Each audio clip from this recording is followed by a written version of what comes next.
Velkommen til Christoffer og Alexanders gennemgang af atomets opbygning. Her vil vi snakke om de forskellige, altså proton, hvordan et atom er opbygget, neutroner og elektroner og elektronskaller.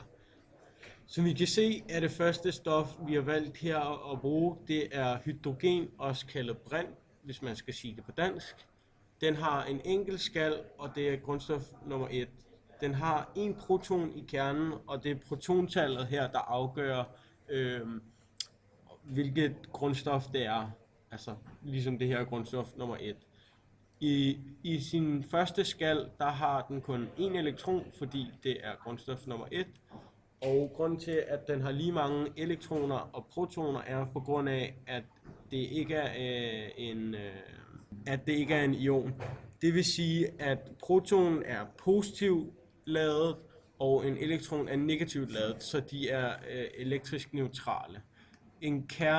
Kernen i et stof indeholder i nogle stoffer også neutroner, men ikke her i brint.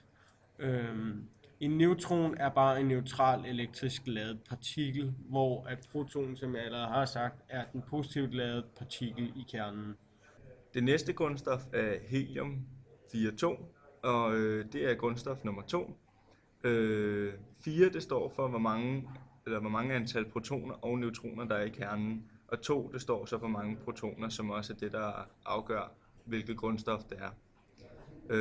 Helium-4 er en ædelgas, og det vil sige at den er maksimalt fyldt op med elektroner i sin skal. I første skal kan man maks have 2, hvor i de andre kan du maksimalt have 8. Og de skal som sagt være fyldt op, før det bliver til en ædelgas. Det sidste grundstof, vi har valgt, det er bor, som har nukleontallet 11, og det er fordi, der er 5 protoner og 6 neutroner i kernen. Bor er grundstof nummer 5, og det kan du tælle ved at tælle de 5 protoner, som der ligger i kernen. Bor har 2 skaller, men det er ikke en ædelgas, da skallen, eller den yderste skal, ikke er fyldt helt op. Der er kun 3 elektroner i den yderste skal, hvor der hvis det skulle være en ædelgas, skulle der være 8. Som vi kan se, hører bor til de ikke-metaller, som vi kan se, at trappen, der går ned herover, det der adskiller den sorte fra den grå.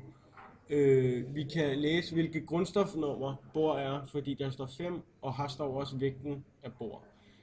Hvis man nu kører bogen ud her, så kan man se, at den står i gruppe nummer 1, 2, og det vil sige, at man kan se, hvor mange skaller den har. Og som vi også kan se på tegningen her, så har bor 5 skaller.